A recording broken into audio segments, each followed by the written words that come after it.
ದೇವಸ್ಥಾನ ರೀಚ್ ಆಗ್ತಾ ಇದ್ದೀವಿ ಅನ್ನೋ ಅಷ್ಟರೊಳಗಡೆ ನಮ್ಮ ಬಾಡಿನಲ್ಲಿರೋ ಎನರ್ಜಿ ಎಲ್ಲ 4:25 ಸಂಜೆ ನಾವು ದೇವಸ್ಥಾನ ಹತ್ರ ಹೋಗ್ತಾ ಇದ್ದೀವಿ. ದೇವಸ್ಥಾನ ಕಾಣಿಸ್ತಿಲ್ವಾ? ಹಾಂ, ಅಲ್ಲಿ ನೋಡಿ ಹಿಂಗಡೆ ಕಾಣಿಸ್ತಿದೆ ದೇವಸ್ಥಾನ. ಬನ್ನಿ ಹೋಗಿ ಹತ್ರದಿಂದ ನೋಡೋಣ. ಫುಲ್ ಟಯರ್ಡ್ ಆಗಿಬಿಟ್ಟಿದ್ದೀನಿ ನಾನು. ಸಿಕ್ಕಾಪಟ್ಟೆ ಟಯರ್ಡ್ ಆಗಿಬಿಟ್ಟಿದ್ದೀನಿ ನಿಜವಾಗ್ಲೂ. ಟ್ರಕ್ಕಿಂಗ್ ಏನು ಅಂಥ ಕಷ್ಟ ಇರಲಿಲ್ಲ, ಆದರೆ ಬ್ಯಾಗ್ ಹಾಕ್ಕೊಂಡು ನಾವು ನಡೆಯೋದಿದೆಯಲ್ಲ ಅದಂತೂ ಸಿಕ್ಕಾಪಟ್ಟೆ ಸುಸ್ತು ಮಾಡುತ್ತೆ. ಏನಕ್ಕಂದರೆ ಶೋಲ್ಡರ್ಸ್ ಮೇಲೆ ಕಂಪ್ಲೀಟ್ ವೆಯ್ಟ್ ಬೀಳೋದ್ರಿಂದ ತುಂಬಾ ಕಷ್ಟ ಆಗುತ್ತೆ ಬ್ಯಾಗ್ ಹಾಕ್ಕೊಂಡು ನಡೆಯೋದಕ್ಕೆ. ಬ್ಯಾಗ್ ಇಲ್ಲ ಅಂದರೆ ಐ ಥಿಂಕ್ ಸೊ ಆರಾಮ್ಸೆ ಮಾಡ್ಬೋದು, ಏನು ತೊಂದರೆ ಇಲ್ಲ. ಬಟ್ ನಾವು ಬ್ಯಾಗ್ ತರಲೇಬೇಕಿತ್ತು, ಏನಕ್ಕಂದರೆ ನೆಕ್ಸ್ಟ್ ಡೇ ನಾವಿಲ್ಲಿ ದರ್ಶನ ಎಲ್ಲ ಮಾಡಬೇಕಲ್ವಾ. ಬ್ಯಾಗ್ ತರಲೇಬೇಕಿತ್ತು. ದೇವಸ್ಥಾನ ಕಾಣಿಸ್ತಿದೆ ನನ್ನ ಕಣ್ಣು ಮುಂದೆ. ನಿಜ ತುಂಬ ಖುಷಿ ಆಗ್ತಿದೆ. ಇಷ್ಟು ಕಷ್ಟಪಟ್ಟು ಹತ್ಕೊಂಡು ಬಂದಿದ್ದಕ್ಕೂ ಸಾರ್ಥಕ ಆಯಿತು ಅನ್ನಿಸ್ತಿದೆ. ನೋಡ್ರಪ್ಪ, ಹತ್ರದಿಂದ ಕೇದಾರನಾಥ ಸ್ವಾಮಿ ಟೆಂಪಲ್ನ. ನಾವು ನಾಳೆ ಮತ್ತೆ ಬರ್ತೀವಿ ದರ್ಶನಕ್ಕೆ.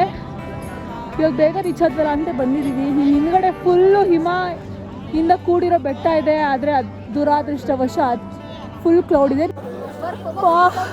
ಕಾಲೆಲ್ಲ ಪದಗಳು ಗುಡ್ತಾ ಇದೆ. ಶೋಲ್ಡರ್ ಅಂತೂ ಸಿಕ್ಕಾಬಿಟ್ಟೆ ನೋಡ್ತಾ ಇದೆ. ಬೇಕೆ ನಿಂಗೆ ಹೆಂಗೆ ಅನ್ನಿಸ್ತಿದ್ಯೋ? ಇವನ್ ನನ್ನ ಫ್ರೆಂಡ್ ಪ್ರಮತ್. ಇವನ್ ಅಫಿಷಿಯಲ್ ಇಂಟ್ರೊಡಕ್ಷನ್ ವಿಡಿಯೋ ಕೂಡ ಡಿಲೀಟ್ ಆಗೋಗ್ಬಿಟ್ಟಿದೆ. ನೆಕ್ಸ್ಟ್ ವಿಡಿಯೋನಲ್ಲಿ ಇನ್ನೊಂದು ಇಂಟ್ರೊಡಕ್ಷನ್ ಕೊಡಿಸ್ತೀನಿ.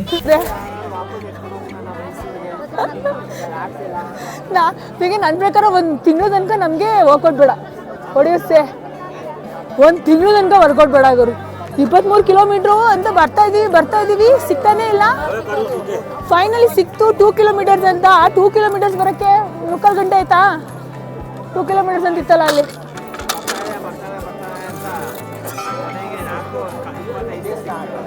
ಬಟ್ ಫೈನಲಿ ವರ್ತ್ ಎಫರ್ಟ್ ಅಂತ ಅನ್ಸುತ್ತಾ?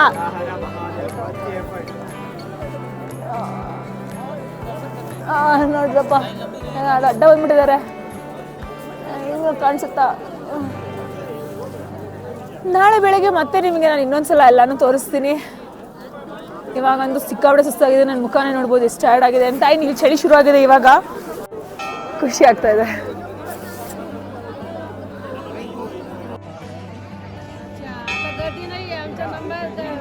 ಇವತ್ತು ಬೇಗ ಬಂದಿರೋದ್ರಿಂದ ಇವತ್ತು ಒಂದು ರೌಂಡ್ ದರ್ಶನ ಮಾಡ್ತಾ ಇದ್ದೀವಿ ನಾವು. ಇದು ಸಂಜೆ ವ್ಯೂ ನೋಡ್ಕೊಂಬಿಡಿ ಹೆಂಗೆ ಕಾಣಿಸುತ್ತೆ ಅಂತ. ನಾಳೆದು ಬೆಳಿಗ್ಗೆ ವ್ಯೂ ಇರುತ್ತೆ.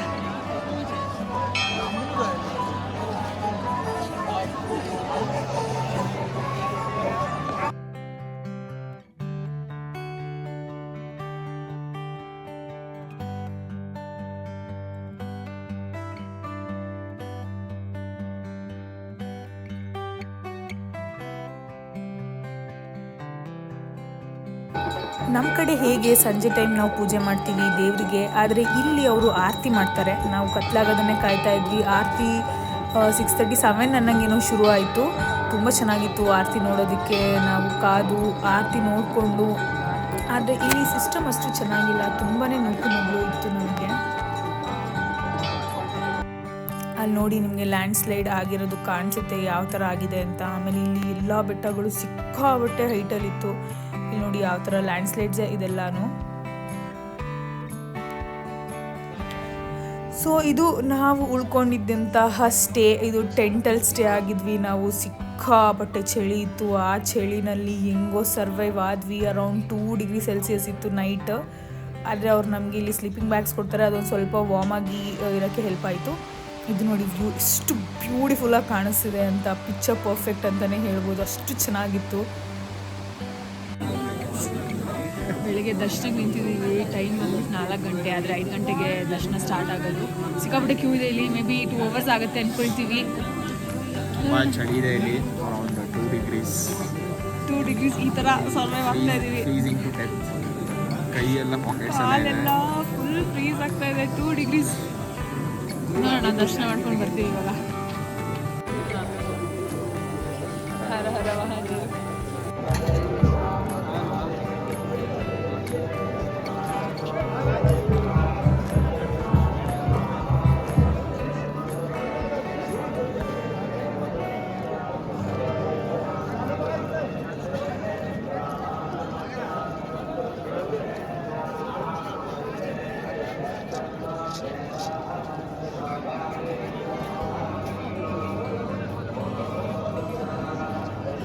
ಪಾಂಡವರು ಕೌರವರ ವಿರುದ್ಧ ಮಹಾಭಾರತ ಯುದ್ಧನೇನೋ ಗೆದ್ಬಿಡ್ತಾರೆ.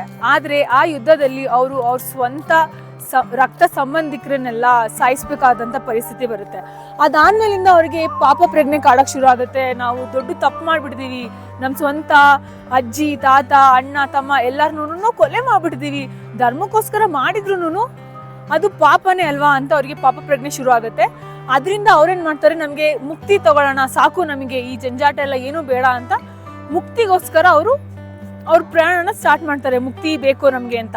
ಆವಾಗ ಅವ್ರಿಗೆ ಗೊತ್ತಾಗುತ್ತೆ ಶಿವ ಇಲ್ಲೇ ಹಿಮಾಲಯದ ಒಂದು ತಪ್ಪಲಿನಲ್ಲಿ ಇದ್ದಾನೆ ಅಂತ. ಅದಕ್ಕೋಸ್ಕರ ಅವ್ರೇನ್ ಮಾಡ್ತಾರೆ, ಶಿವನ ಹುಡ್ಕೊಂಡು ಹೊರಡ್ತಾರೆ. ಶಿವ ಅವ್ರಿಗೆ ಮುಕ್ತಿ ಕೊಡಿಸಬಹುದು ಅಂತ. ಶಿವನ ಅವ್ರು ಹುಡ್ಕೊಂಡು ಹಿಮಾಲಯ ರೇಂಜಸ್ಗೆ ಬಂದಾಗ, ಇಲ್ಲಿ ನಾನು ಹಿಂದ್ಗಡೆ ಕಾಣಿಸ್ತಿದೆಯಲ್ಲ ಅದೆಲ್ಲ ಹಿಮಾಲಯ ರೇಂಜಸ್. ಶಿವ ಆಕ್ಚುಲಿ ಇಲ್ಲಿ ಇರ್ತಾನೆ. ಶಿವಂಗೆ ಪಾಂಡವರು ಮುಕ್ತಿನ ಕೇಳ್ಕೊಂಡು ಅವ್ರನ್ನ ಹುಡ್ಕೊಂಡು ಬರ್ತಿದ್ದಾರೆ ಅನ್ನೋ ವಿಚಾರ ಆಲ್ರೆಡಿ ಗೊತ್ತಾಗಿರುತ್ತೆ.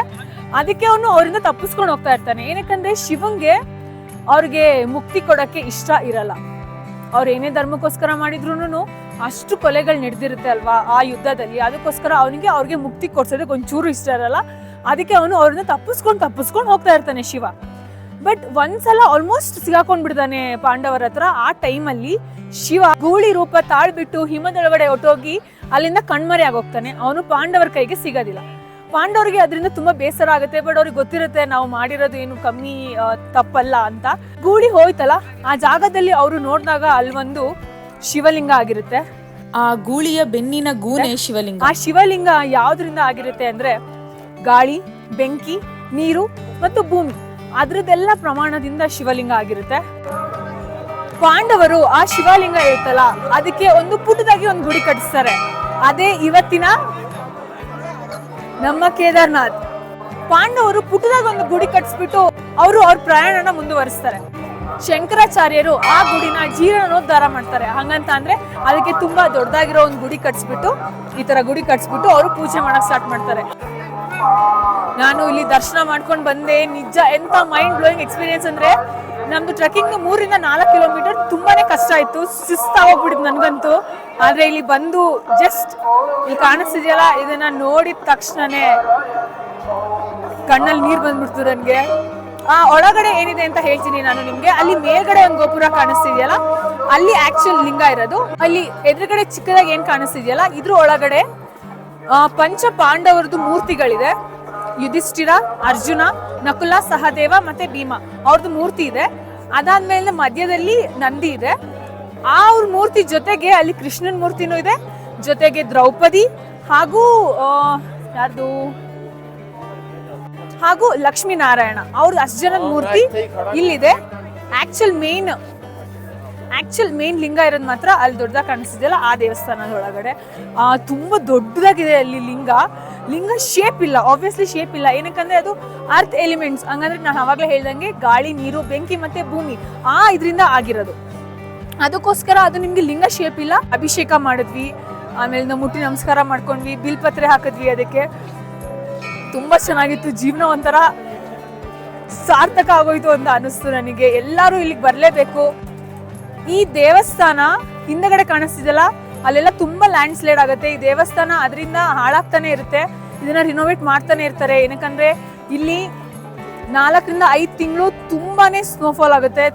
ತುಂಬಾ ಸ್ನೋಫಾಲ್ ಆಗುತ್ತೆ. ಅದಾದ್ಮೇಲಿಂದ ಮಳೆ ಬರುತ್ತಲ್ಲ, ತುಂಬಾನೇ ರಭಸವಾಗಿ ಬರೋದ್ರಿಂದ ಮಳೆ ಇಲ್ಲಿ ತುಂಬಾನೇ ಲ್ಯಾಂಡ್ ಸ್ಲೈಡ್ಸ್ ಗಳಾಗುತ್ತೆ.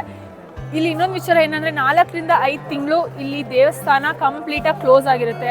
ನಾನು ಹಿಂದ್ಗಡೆ ಶಾಪ್ಸ್ ಕಾಣಿಸ್ತಿದೆಯಲ್ಲ, ಅದರಿಂದ ಹಿಡಿದು ದೇವಸ್ಥಾನದ ದರ್ಶನ ಎಲ್ಲಾನು ಕ್ಲೋಸ್ ಆಗಿರುತ್ತೆ. ಸೊ ಆ ಮಂತಲ್ಲಿ ಬರಕ್ ಹೋಗ್ಬೇಡಿ.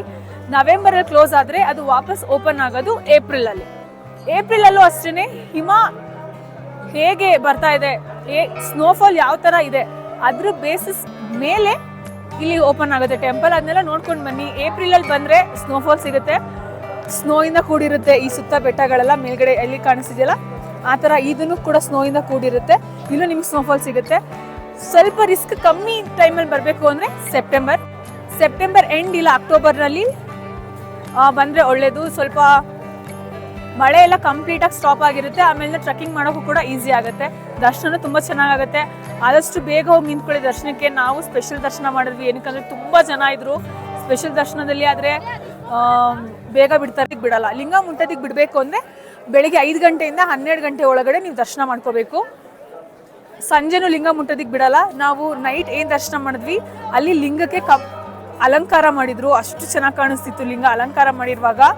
ಇವಾಗ ಅಲಂಕಾರ ಎಲ್ಲ ತೆಗ್ದಿದ್ದಾರೆ, ಮಾರ್ನಿಂಗ್ ಅಲ್ವಾ, ನಾವು ಮುಟ್ಟಬೇಕು ಅಂತ ಕೈಯಲ್ಲಿ ಮುಟ್ಟಿದ್ವಿ ನಾವು ಲಿಂಗನ.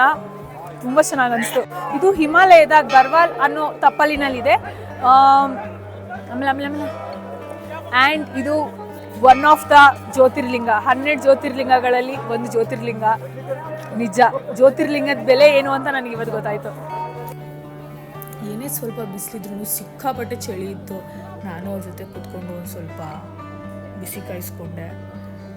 ಇವ್ರನ್ನೆಲ್ಲ ನಾಗಾ ಸಾಧುಗಳು ಅಂತ ಹೇಳ್ತಾರೆ.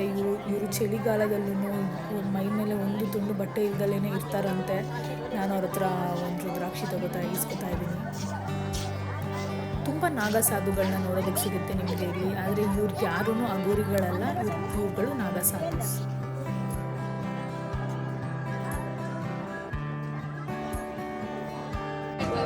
ಇಲ್ಲಿ ನೋಡಿ, ದೇವಸ್ಥಾನದ ಎದುರುಗಡೆ ಸಿಕ್ಕಾಪಟ್ಟೆ ಶಾಪ್ಸ್ ಇದೆ. ಇಲ್ಲಿ ಪೂಜೆ ಸಾಮಾನು ಏನಿದೆ ಅದೆಲ್ಲ ಇಲ್ಲಿ ತೊಗೊಳ್ಬೋದು.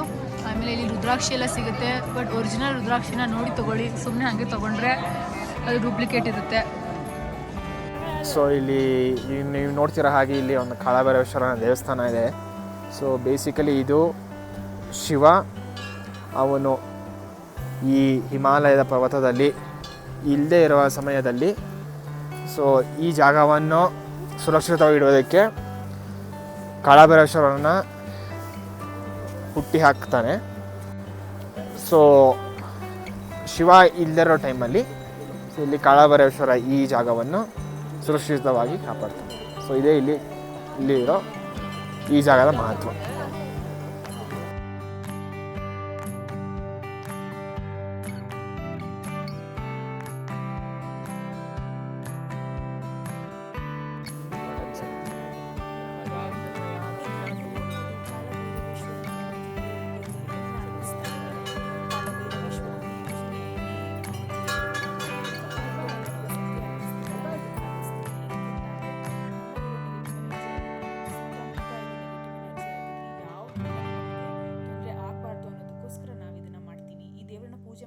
ಅದೇ ಕಾರಣಕ್ಕೆ ಇಲ್ಲೇ ಕೇದಾರ್ನಾಥ್ ಹಿಂದಗಡೆನೆ ಶಂಕರಾಚಾರ್ಯ ಅವ್ರದ್ದು ಸಮಾಧಿ ಇತ್ತು.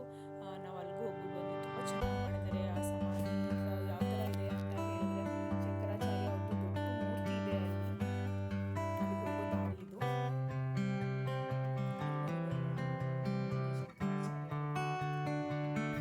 ಇಲ್ಲಿ ನೋಡಿ, ಗಿಡದಿಂದ ಕಿತ್ಕೊಂಡು ಬಂದಿಟ್ಟಿರೋ ಅಂಥ ರುದ್ರಾಕ್ಷಿಗಳಿತ್ತು. ಸೊ ಇದು ಒರಿಜಿನಲ್ ಅಂತ ನಾವಿಲ್ಲೊಂದೆರಡು ರುದ್ರಾಕ್ಷಿನ ತೊಗೊಂಡ್ವಿ.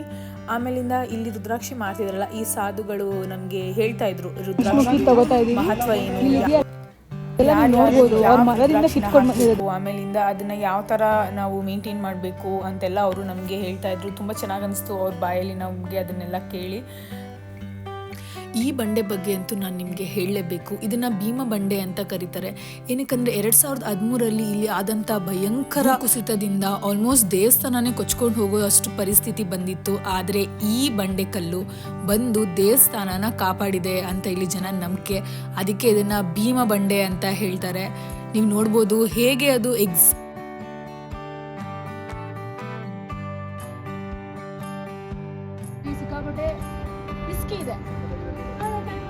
रिस्क है तो इश्क है.